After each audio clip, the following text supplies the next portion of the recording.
Are you tired of allowing your childhood trauma to hold you back from being calm and loving and patient and caring and connecting with those that you love? Are you willing to let go of the reactionary rage that triggers when someone crosses your boundaries or they forget something or they make a mistake? I'm Shaman Peter and I have anger issues. I grew up in a house with an angry dad.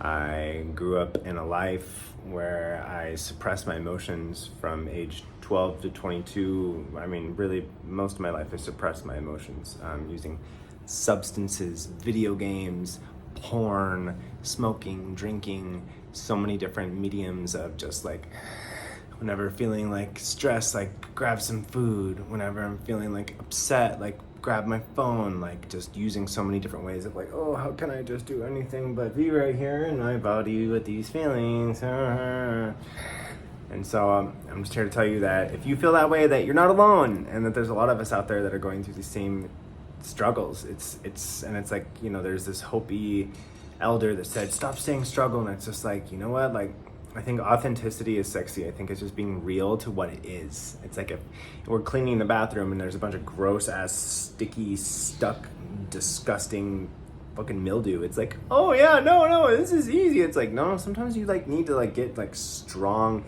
scraping tools and use some elbow grease. Like sometimes it's challenging. And so I will say that creating a shift in our consciousness in terms of how we relate to our life going forward, we can reorient it and make it say like, you know, this has been a challenge, like going forward to help to shift what it has been. You can say what it has been, but we don't have to reaffirm that as our present reality. So how do you work through healing childhood trauma to be able to resolve this expression of addiction?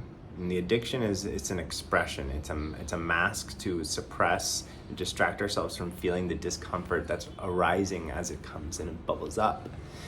And so how do we do this? You know, there are ways of emotional release, like getting really like shaking out, like some Osho dynamic meditation. You could go to a martial arts gym. You can, you know, beat pillows. You can scream. You can like tear things up. You know, it's like there are ways of like being really aggressive with it, and that's not the only way.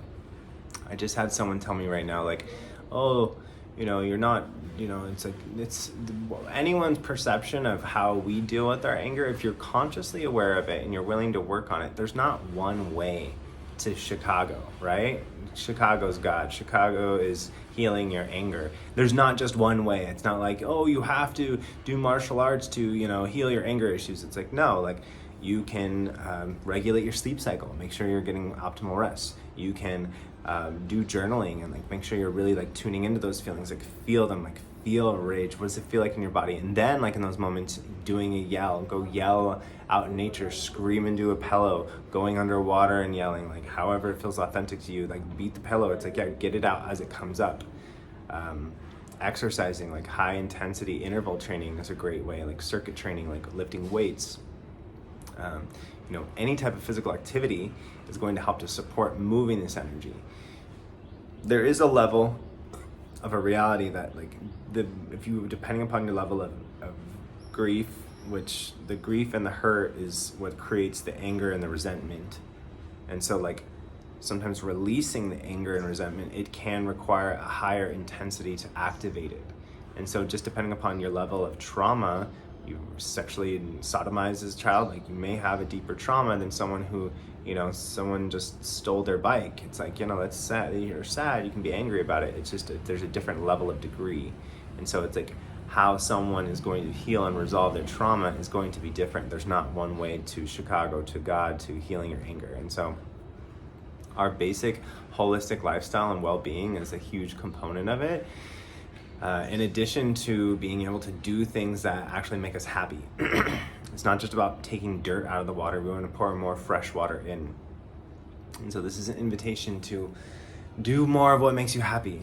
I love singing and dancing and writing and expressing myself. And so it's like, this is medicine for me. Like, what is it for you that you love doing, that if time and money didn't exist, you would do every day, and why? And do more of that now, right now, not today, not later, now. And so I invite you to go ahead and turn off this video and start doing right now what you love most. Like the top 3 things, just like get really clear. Like what are those 3 things, and start doing it immediately. So I'm gonna just let you go and do it and just say, I love you, I believe in you, you've got this, and you can look forward to some more content that's gonna be coming in regards to now what? We're doing the action, we're doing the good things, like we're aware of the anger, and so like, what's the next step? Stay tuned. You got this, I believe in you. Keep doing things that make you happy. Be mindful of the triggers.